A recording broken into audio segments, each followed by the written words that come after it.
Hi everybody.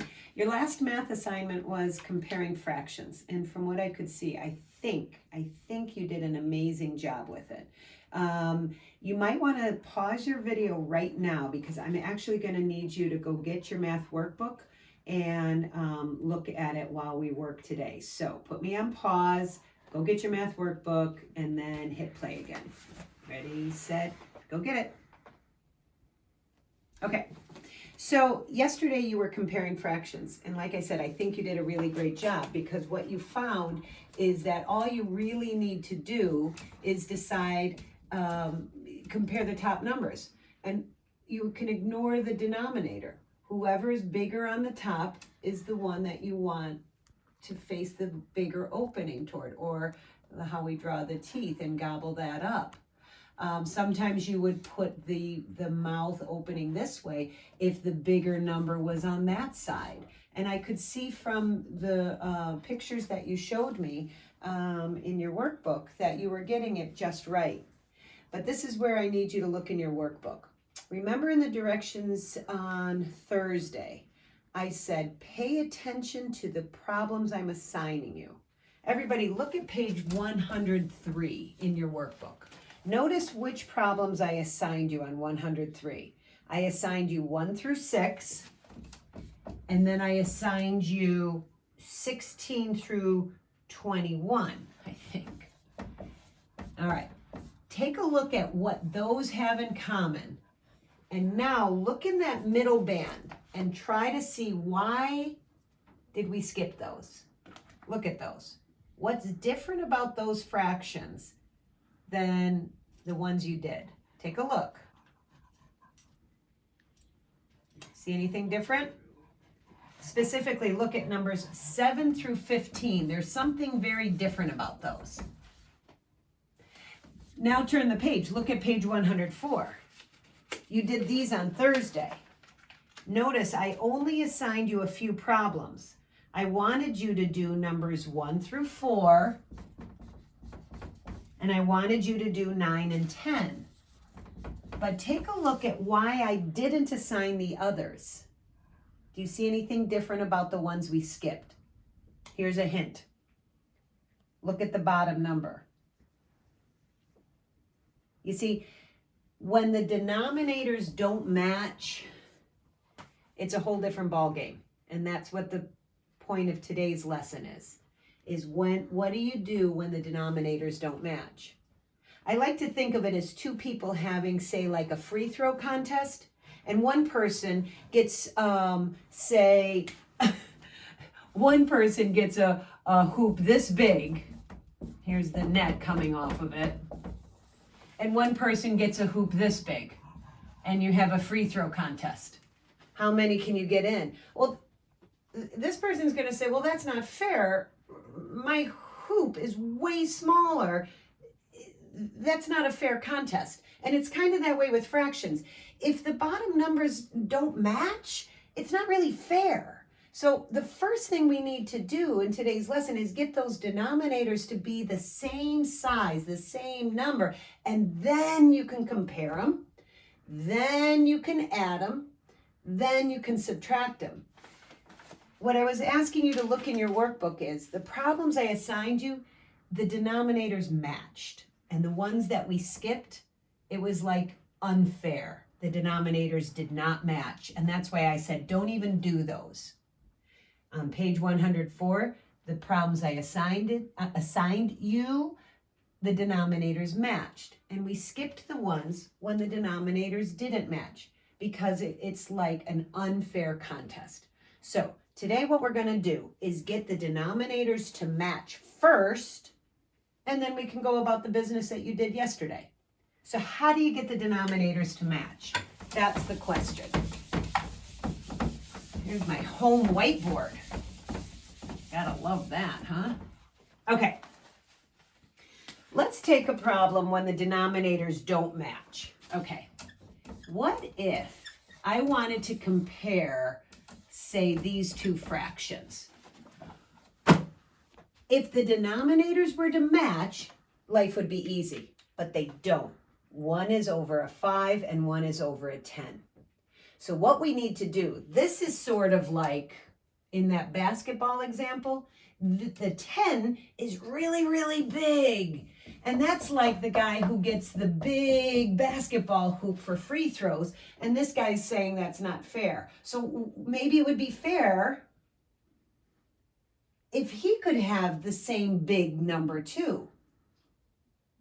So let's give this guy a new name. Let's think of him as something over 10. Because if the 10s would match on the bottom, then we could go about our business like we did on Thursday. But it's not a 10, it's a 5. Now think about this, folks. Before we left for distance learning, we were making equal fractions or equivalent fractions. 5 times something, that's not a bad marker, 5 times something gives me 10. And if we could figure out times something, we could do that up here. So if I wanted my denominator to be 10, I could simply say, well, what if I did 5 times 2? 5 times 2 would give me 10. Yes, I wanted a 10 because I want them to match. But if I'm going to do times 2 on the bottom, I have to do the same on the top. So let's give this guy a little ride. 4 times 2. Think about what you might expect me to write. Did you expect me to write this? 4 times 2 is 8. So what I've done is I took this fraction, 4/5, and I made it an equal fraction, equivalent fraction, and I'm really liking this one because if I call this fraction by its new name, check it out. Now I can compare them or add them or subtract them. As long as the denominators match, now I've got the green light to go ahead. And I know that 8 is bigger than 2, so I would draw my symbol this way. I would gobble up the 8 if I had the chance over the 2. I would point my greater than symbol this way. But I didn't know that when I had this here, because when the denominators match, you can't even start the problem. You have to get the denominators to match to get the green light to do the problem. Because if the denominators don't match, it's like that basketball contest that's just not fair. To be fair, they have to be the same size or the same number. Okay, let's take another one. We'll do a couple more, and then I think maybe it'll start making more sense. But don't worry if it doesn't make sense yet. Let's say I wanted to compare 1/3 to 2/9. And I say, which one's bigger? Well, before you look at those top numbers to compare, you better make sure the denominators match. Now, on Thursday, they always matched. So you didn't have to worry about that yesterday. But today on Friday, they're not going to match. So you cannot do the problem the way it is. You have to get them to match first. So let's take a look at the denominators. This 3. 3 is kind of a small number. I'm going to draw a small basket. 9. 9 is a bigger number. Here's the net of a bigger basket. If I was going to have a free throw contest, it's not fair. They don't match. So let's get them to match. Let's turn this guy into the same size so they're even Steven and they match. Let's turn this 3 into a 9. But you can't just abracadabra say, I want your denominator to be a 9. You have to do it with these things we were doing in class. 3 times what gives me 9? And whatever you figure out on the bottom, you have to do the same thing on the top. 3 times 3 gives me 9.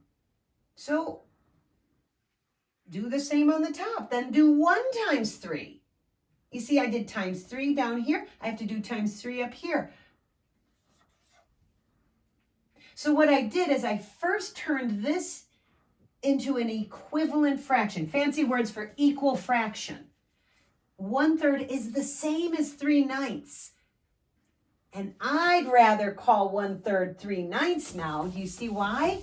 Because now the denominators match and it's like equal playing fields. Or at least now I can compare them. Check this out. Once the denominators match, all you have to do is judge it by the numerator. 3 is bigger than 2. So I would put my greater than or less than, and sometimes they're going to throw us some equals in here, by the way, folks. So don't be afraid to put an equals in there. Once the denominators match, what if they asked me to add them? As long as those denominators match and it's an equal playing field, it's even Steven, then you've got the green light to continue. Look at this. 3 plus 2 is 5. Do you remember how we added fractions? Don't do anything to the denominators. Keep them the same. What if they asked me to subtract those? First thing you need to do is see if it's even Steven. Are the denominators the same? If your answer is yes, then go for it. 3 minus 2 is 1. And you never really change the denominator. So just slide. It's a 9, it's a 9, it's a 9. But I'm getting ahead of myself here. We're not adding and subtracting yet. We're just going to compare fractions. If I gave you something like this, let's go with 3/4 compared to 1/12. If I said, which one's bigger? This problem right here, it's a trick question. The answer is, I can't compare it. And I'd say, why can't you compare it? The answer would be, because it's not fair. The denominators don't match. Oh, well, if they did match, who's bigger? Well, let's find out. If they did match, which fraction's bigger? Well, let's go with the bigger number. Since 12 is bigger, it would be fair if this basement number, denominator, was also a 12. But you're not allowed to just say, I want it to be a 12, so it's a 12.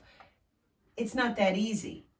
You have to figure out, what can I multiply that by to change it to a 12? And I hope you can answer that before I write it down.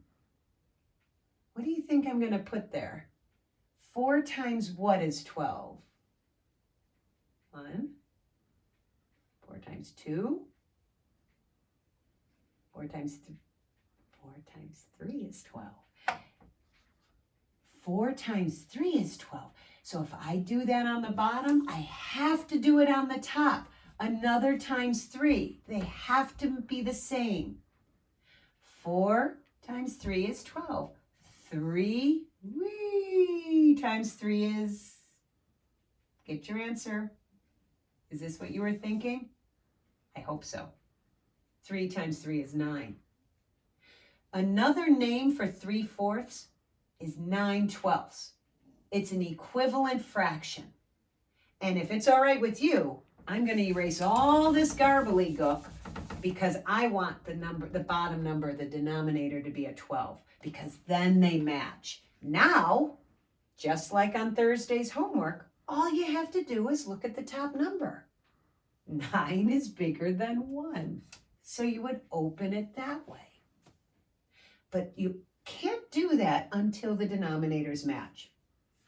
Okay, let me go to the second and final thing I want to show you before we tackle those tough problems that we skipped on Thursday.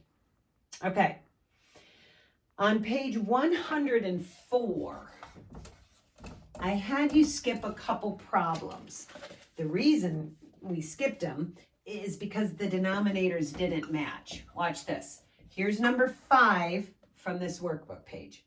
I'm putting it behind a curtain here so you don't think 5 is part of the problem. They're asking us to put these in order from littlest to biggest. And I'll separate them with commas. Now, if you were going to put these in order from the littlest fraction and then the medium fraction and save the biggest fraction for last, normally we would just look at the top numbers. Not so fast. The first thing you do before you look at the top numbers is you have to make sure the denominators match. Otherwise, it's not fair. Well, this has a 12, this has a 12, but this guy, that's not fair. But if this fraction had a denominator of 12, then we could compare it. So let's make his denominator a 12. But you can't just abracadabra, I want you to be a 12. You have to figure out, what can I multiply this by to turn it into a 12? And I hope you're thinking of a 4. 3 times 4 would give me 12. And if I'm going to do a times 4 on the bottom, I have to do the same on the top. 3 times 4, 1 times 4. See what I did there? 3 times 4, 1 times 4. Now, that's another name for the same fraction. So let me do that. It's like a nickname. Let me take his nickname and slide him into the problem. Now we're even Steven. 12, 12, 12. Now we can compare them. Psst. Already in order. 1, and then a 4, and then an 11. They're already in order. But we didn't know that when this was I already forgot, what was it? 1/3. You have to first change them. All right, take that freebie answer. It's number 5, by the way, folks. I'll give you another freebie answer. I'm working off of workbook page 104. All right. Let me find one that you might have trouble with. Let's go to number 7. They want you to put these in order from littlest fraction to biggest fraction. Thursday, all you had to do was look at the top number. But that's because they all had denominators that matched. Today's assignment, they're not going to match. So until they do, you can't compare them. You can't judge them. Well, 2 of them match. This one has a denominator of 4. This one has a denominator of 4. Darn it, I wish this had a denominator.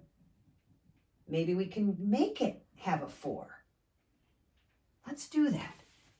If we could get this to have a denominator of 4, then we can put them in order. All right, I got to move this guy out of the way. Number 7, you got to move over. Okay. What I want to do is I want to get this fraction to have a 4 as a denominator. But as I keep saying, you can't just make it a 4 because you want it to be a 4. You have to find out mathematically 2 times what would give it a value of 4. Are you thinking what I'm thinking? 2 times 2 makes 4. So you have to do the same on the top. Let's put a little times 2 here and send the 1 on this kind of ride. 1, whee, times 2. At the end of the ride, 1 times 2 is going to be 2. These guys, they're equal. They're equivalent fractions. So this is like another name for that. And I'd rather call him by his nickname because, look at this. It's a 4, it's a 4, it's a 4. This guy got erased. All right, the directions said, put them in order from smallest to biggest. As long as the denominators are all the same, just look at the numerators. 1 is the smallest number, so 1 over 4. 2 is the next bigger number. And 3 is the biggest of all, so I'll put him last. This would be my answer. I would rearrange them from smallest to biggest once they all had the same denominators. Now, just before the lesson ends, or I should say the video ends, let me make sure if I do a quick look at your assignment, if you can do them all. I think you can. On page 104, did you notice the bottom of the page? Don't look at all my answers. The bottom of the page, the directions changed. It said put them in order from biggest to littlest. So if I was to represent them in circles, I want my biggest fraction first, middle fraction second, and the baby fraction last. That would be on numbers, 11 through 16 are like that. If you understand this, you can stop the video. If you want to see a freebie answer to one of those, I'll just do that and then stop the video. Let's do number 11 is a good one, I think. Okay, here's number 11. They want you to put them in order from biggest to littlest now, so don't get tricked by that. They changed the directions. Here's the 3 fractions. Now, those are commas out of control, huh? Okay, the denominators are 12, great. 12, great. 4, if that doesn't match, you can't go on. But maybe we can get it to match. I really, really, really wish the bottom number was a 12 because then it would match. So let's make it a 12. But not just by magic or not just because we're making things up, but it's mathematical. 4 times something is 12.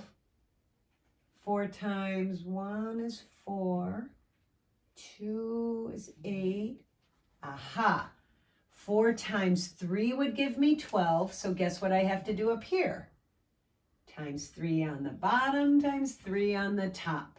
So send this guy over the times 3 ride, and he'll probably end up as a 9. These two are equal to each other. They're equivalent fractions. It's 2 names for the same amount. And I really like that name better. Why do I like that name better? Because his denominators match. Now I can compare them. My biggest top number is this guy. 9 over 12 is my biggest fraction. My middle number, this guy, 7 over 12. And the littlest number, the littlest fraction is 2 over 12. So as long as your denominators match, you can compare them like this, greater than, less than, equals, or putting them in order. If the denominators match, you can add them. And if the denominators match, you can subtract them. So boys and girls, the next few math assignments, we're going to be doing greater than and less thans, adding and subtracting, but we have to get the denominators to match first. So it's like one additional job we have to do. If you have any questions, email me. I'll try to help you over the computer. Maybe I can even find Rob from Math Antics to show you his method of doing it. If he explains it a different way, that might click with you. But fingers crossed, hopefully this makes sense to you, and we'll try the next few workbook problems. Good luck. Goodbye.